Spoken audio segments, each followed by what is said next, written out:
Hello friends, good morning. आज के इस वीडियो में बात करते हैं ह्यूमिड अस्थमा की, यानी ऐसा अस्थमा जो जाड़े में या फिर नम मौसम में बढ़ जाता है, उसी को बेसिकली ह्यूमिड अस्थमा बोलते हैं। तो देखिए, जो अस्थमा होता है उसमें बेसिकली होता क्या है कि जैसे ट्रेकिया है, ट्रेकिया नीचे जाके डिवाइड होके ब्रांकस बनाती है और इसी तरफ लंग है, इधर भी लंग है, इस तरह से। तो जो अस्थमेटिक पेशेंट होते हैं उनमें बार बार एलर्जिक रिस्पांस की वजह से, एलर्जी बाद में अस्थमा में कन्वर्ट होता है, तो एलर्जिक रिस्पांस की वजह से यहाँ की जो म्यूकस मेम्ब्रेन है वो हैंग कर जाती है, नीचे की तरफ इस तरह से हैंग कर जाती हैं, लटक जाती हैं।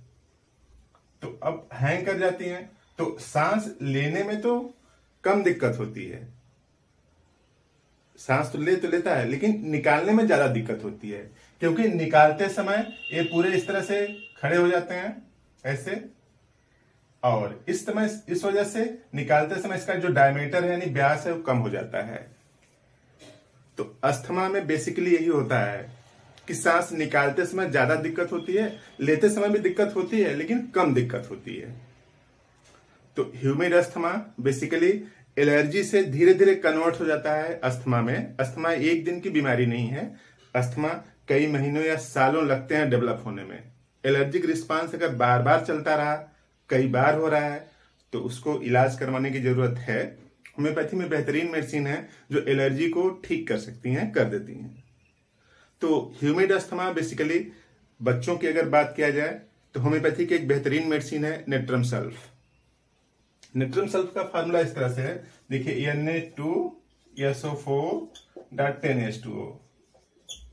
बस एक लाइन आप याद रख लीजिए कि नेट्रम सल्फ में 10 वाटर ऑफ क्रिस्टलाइजेशन है, यानी नेट्रम सल्फ का मॉलिक्यूल तभी एग्जिस्ट करता है जब उसमें 10 वाटर के मॉलिक्यूल लग जाते हैं, यानी एक नेट्रम सल्फ से 10 वाटर के मॉलिक्यूल। इमेजिन करिए, जिसके पास पहले से ही एक्सेस में वाटर हो, ज्यादा मात्रा में वाटर हो, उस मेडिसिन में अगर एक्सेस वाटर मिलाया जाएगा, उस मॉलिक्यूल में अगर एक्सेस वाटर मिलाया जाएगा तो उसकी जो ज्योमेट्री है वो डैमेज होगी।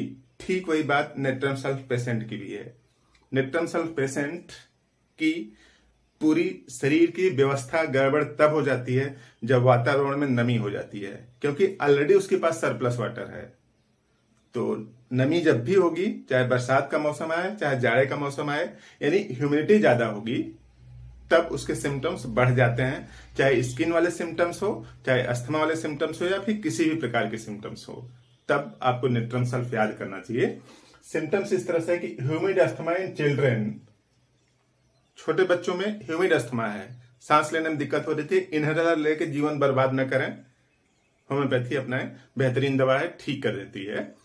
तो humid asthma in children with every change to wet weather, बच्चे में अस्थमा तभी आता है जब मौसम में नमी आ जाती है। नमी यानी वाटर मॉइस्चर एयर में ज्यादा है और शरीर में भी नेट्रम सल्फ की अफिनिटी है, तो दिक्कत बढ़ जाती है। और डिस्निया मतलब सांस लेने, और सांस लेने में दो प्रोसेस है, लेना है फिर बाहर निकालना है, दोनों में दिक्कत हो रही है। Dyspnoea, desire to take deep breath during damp cloudy weather, नहीं नम वाले मौसम में, जब मौसम नमी हो जाती है तो तेजी से सांस लेना पड़ता है, खींच के सांस लेना पड़ता है, और निकालने के लिए और एफर्ट्स लगाना पड़ता है। तो नहीं, जब सांस लेने में और निकालने में दिक्कत होने लगे तो उसी को डिस्निया बोलते हैं।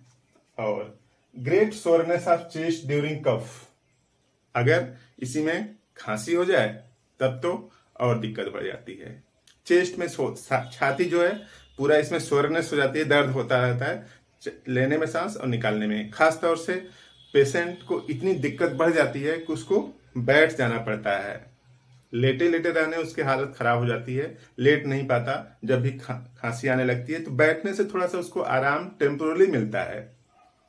तो great soreness of chest during cough has to sit up in the bed, bed में बैठ जाता है and hold the chest with both hand, यानी दोनों हाथ से ऐसे पकड़ के तब खांसता है ऐसे, यानी लेटा हुआ आदमी खांसी आने की वजह से बिस्तर पर बैठ जाता है और दोनों को चेस्ट को पकड़ करके खांसता है, ये सिम्टम्स नेट्रम सल्फ के हैं। और जो लंग है,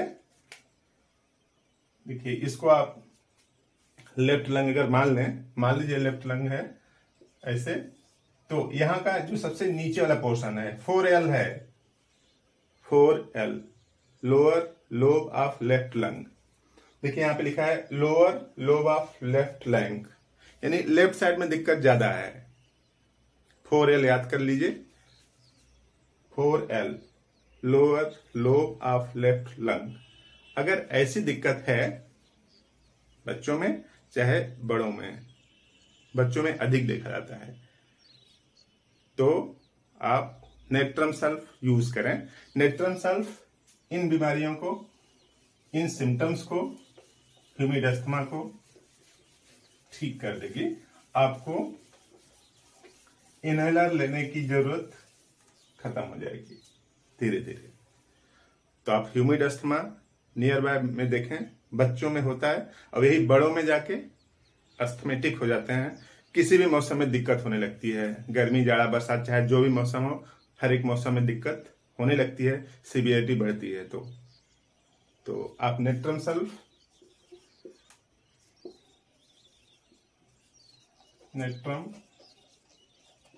सल्फ 3x से स्टार्ट करें, 3x लें, फिर 6x, फिर 12x, फिर 30x, इस तरह से लें। 25 ग्राम की बोतल आती है, आप उसको यूज करें एक बोतल, उसके बाद फिर दूसरी तीसरी इस तरह से यूज करें। छोटा टेबलेट है तो 4 टेबलेट लें 3 टाइम, बड़ा टेबलेट है तो सिर्फ 2 टेबलेट लें। अलग अलग कंपनियां अलग अलग साइज के टेबलेट बनाती हैं, और छोटा बच्चा है तो उसको आप 2 ही टेबलेट दें, और बड़ा है तो 4 टेबलेट दें। तो इस तरह से आप ह्यूमिड अस्थमा से, जो बाद में की पेशेंट को अस्थमेटिक बनाने की तरफ चल पड़ता है, उससे रोक सकते हैं नेट्रम सल्फ का यूज करके। आपके नियर बाय में आप जरूर देखें, किसी न किसी को दिक्कत होगी, आप उसको बताइए कि नेट्रम सल्फ को यूज करें अपनी बीमारी से निजात पाने के लिए। इस तरह से काम की बात समझ में आई तो अब आपके काम स्टार्ट हो जाता है कि इस वीडियो को लाइक करें, जरूर लाइक करें। चैनल पर नए तो सब्सक्राइब कर दें ताकि नए वीडियो का नोटिफिकेशन आपको मिलता है। और अगर कोई सजेशन है आपको तो कमेंट बॉक्स में जरूर लिखें। आपने पूरा वीडियो देखा, थैंक यू।